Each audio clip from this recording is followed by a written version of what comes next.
Prime minister Nawaz Sharif साहब ने इसहाक डार साहब को या आपको ऑर्डर किए होंगे ना कि नहीं अब इससे पीछे हट जाना है, सारे इंतजामात हो चुके हैं, इसके बावजूद नहीं करना, तो आखिर वो वजह क्या थी जो 2.5 साल की मेहनत पर हावी आ गई या भारी पड़ गई? अब ये तो जाहिर सी बात है, उस वक्त हुकूमत का फैसला था और उसमें मैंने कहा ना काबीना कमेटी थी, जो मैंने तो उस वक्त यही प्लीड किया था कि इसको अगर हम अभी इस वक्त रिवर्स करेंगे तो ये बहुत बड़ा नुकसान होगा कंट्री का। फिर उसके बाद दोबारा प्राइम मिनिस्टर का फैसला था कि ये नहीं करना, या कैबिनेट मेंबर्स को कन्विंस भी किया गया कि हाँ देखें ये वजूहात हैं, इन वजूहात की बिना पर हम नहीं कर रहे, ये हमारी मजबूरी है या ये हमारी लिमिटेशंस हैं? कोई रीजन तो कैबिनेट के सामने रखा गया? सबसे बड़ा रीजन पता क्या होता है? सबसे बड़ा रीजन मैंने आपको कहा कि प्राइवेटाइजेशन इज क्या, आपने एक इदारे को बेचना होता है।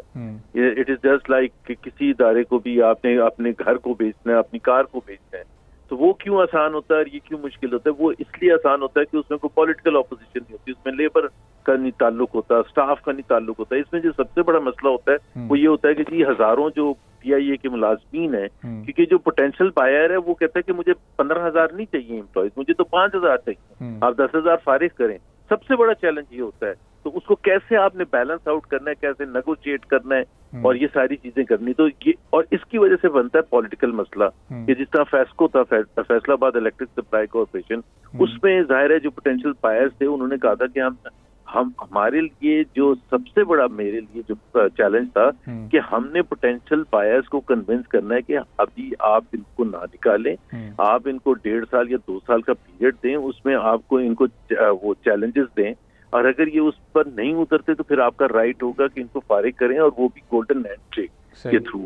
अब जब ये भी मुश्किल मरहला जो था, जितना PIA का भी था, उसमें सारा जो PIA का स्टाफ था वो स्ट्राइक पर चला गया, जहाज रुक गए, कोई एथेंस में खड़ा था, कोई न्यूयॉर्क में खड़ा था, पेन डाउन स्ट्राइक हो गई, उसको वो सबसे मुश्किल मरहला होता है। अच्छा, हम उसको भी वापस लेके आ गए थे कि अच्छा, उनको तो ये वाला प्रेशर था जो प्राइम मिनिस्टर नहीं उस वक्त ले सके, उसको बर्दाश्त नहीं कर सके, या फिर कोई तो और जब एक तो हमारे यहाँ इमरान खान, अब मैं उस वक्त की ये थिंकिंग थी कि इमरान खान रोडों पर निकला हुआ है, लेकिन उस वक्त ऑपोजिशन के नंबर्स इतने नहीं थे कि वो कोई असेंबली में आपके लिए थ्रेट होते या कोई और नंबर गेम के जरिए वो आपकी हुकूमत को कोई हिला पाते।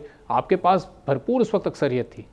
नहीं, हमारे पास भरपूर अक्सरियत थी, वो इशू नहीं था, लेकिन वो होता है ना कि जी पॉलिटिकली बहुत चार्ज अप माहौल है। अभी आप एक और फ्रंट खोल रहे हैं, जैसे आजकल माहौल है पॉलिटिकल बहुत चार्ज अप है। अब अगर कोई हुकूमत की मीटिंग हो रही होगी, वो कहेंगे कि जी फाइनल डिसीजन है, तो कोई ना कोई अगर ये कहेगा कि यार पहले कम फ्रंट खुले हुए हैं, एक और आप फ्रंट खोल दें, जो आपके साथ भी हैं, सपोर्टर भी है, लेबर को जब पता चलेगा कि ये किसी और को बेच रहे हैं, तो फाइनल स्टेज आ गया, तो वो कहेगा यार वो तो हुकूमत के खिलाफ। ज़ुबैर साहब, अगर उस वक्त की हुकूमत का आज की हुकूमत से मवाजना करें, नंबर गेम के हिसाब से वो तगड़ी हुकूमत, उस वक्त इकोनॉमी की सूरत हाल भी बेहतर, PIA का खसारा भी कम, आज तो हालात ज़्यादा मुश्किल हैं, इसके बावजूद एक डेडलाइन हुकूमत ने दे दी है। जब उस वक्त वो सब नहीं हो सका तो आज वो सब कैसे होगा, जबकि उस वक्त मियाँ नवाज शरीफ साहब का विजन था, आज तो विजन भी शहबाज शरीफ साहब का। मियाँ नवाज शरीफ जो थे वो सबसे ज्यादा संजीदा थे प्राइवेटाइजेशन के हवाले से, ये मैं बिल्कुल आपको बता दूं, एतराफ़ करूं, वो बिलीव करते थे, स्ट्रांगली बिलीव करते हैं। मेरा ख्याल है आज भी बिलीव करते होंगे कि जी जो कमर्शियल ऑर्गेनाइजेशंस हैं, जो वो कहते थे, जो हमारी कमिटमेंट थी, जो कमर्शियल ऑर्गेनाइजेशंस हैं, वो हुकूमत का काम नहीं है चलाना। हुकूमत हुकूमत कैसे चला सकती है? उसका सेक्रेटरी जो होता है, ब्यूरोक्रेट होता है, उसको मिनिस्टर इंचार्ज होता है, उसका कोई पॉलिटिकल कोई बिजनेस बैकग्राउंड नहीं होता, वो कैसे बैठ के चला सकते हैं कमर्शियल इदारों को? तो ज़ुबैर साहब, उस वक्त कौन सिंसियर नहीं था उस प्राइवेटाइजेशन को करने में, जो कि मियाँ साहब की मर्जी और सिंसियरिटी पर भी वो हावी आ गया? हाँ, मैं यही कह रहा था, शहबाज शरीफ साहब जो हैं वो तो मेरा नहीं ख्याल है कोई इतना स्ट्रॉन्गली उसका बिलीफ है कि जिन्हें कितना मुल्क, और उसको वो तो 2-2.5 साल से देखें उनकी परफॉर्मेंस जो अभी वो बैठे हुए हैं, उसी से अंदाजा हो जाता है कि जी वो उस तरह से पुश नहीं करना चाहते, जिस तरह से जो आपको रिस्क लेने के लिए। देखें ना, हुकूमत में जब आप आते हैं तो सबसे इम्पोर्टेंट चीज होती है आप बड़े फैसले करते हैं, और बड़े फैसले वो होते हैं जो अनपॉपुलर हो सकते हैं, लेकिन हुकूमत का काम होता है जाके अवाम को कन्विंस करना कि ये पाकिस्तान के लिए और पाकिस्तान के 25 करोड़ अवाम के लिए कितने इम्पोर्टेंट है। वो जो 1 ट्रिलियन रुपीज जो लॉस में जा रहे हैं वो हुकूमत की जेब से जा रहे हैं ना, वो अगर अच्छा ज़ुबैर साहब, सवाल को मैं ऐसे रिफ्रेश कर लेता हूँ कि उस वक्त पे मियाँ नवाज शरीफ साहब को किसने कन्विंस किया कि आप ये PIA और दीगर इदारे प्राइवेटाइज ना करें? इस वक्त आप रुक जाएं, तो मियां साहब ने किसकी सजेशन या कन्विंस करने पे अपना वो डिसीजन वापस लिया? ये तो जाहिर सी बात है, सबसे ज्यादा क्लोज तो उनसे इसाक डार साहब ही थे, और जो इसाक डार साहब जो थे वो काबीना कमेटी के चेयरमैन भी थे, और उन्हीं का सबसे ज्यादा असर था। तो डार साहब की सजेशन थी कि पीआईए को उस वक्त प्राइवेटाइज ना किया जाए, लेकिन उन्होंने वो उस वक्त भी जो एक पार्लियामेंट्री कमेटी बनी हुई थी पीआईए के निजकारी के सिलसिले में, क्योंकि जब हम एंड में आए थे तो ऑपोजिशन ने बहुत शोर मचाया था, और ऑपोजिशन में पीपल्स पार्टी भी थी उस वक्त, पीटीआई तो थी, शेख रशीद वगैरह भी थे, और भी शायद जमात इस्लामी वगैरह भी थी। तो एक पार्लियामेंट्री कमेटी बनी थी जिसमें हमारा काम था कि हम उनको जाके कन्विंस कर सकें। तो उसकी 10-12 मीटिंग हो चुकी थी, और हम समझ रहे थे कि हम अब एंड में आ गए और उसमें उनको कन्विंस कर लिया है। फिर जब फाइनल मीटिंग थी तो उसमें जो उस वक्त की ऑपोजिशन थी, उन्होंने कहा कि जी हम सपोर्ट नहीं करेंगे, और डार साहब ने जैसे ही उन्होंने कहा था, डार साहब ने कहा कि ठीक है नहीं करते। अच्छा। तो मैं तो बिल्कुल सख्ते में आ गया था कि जी।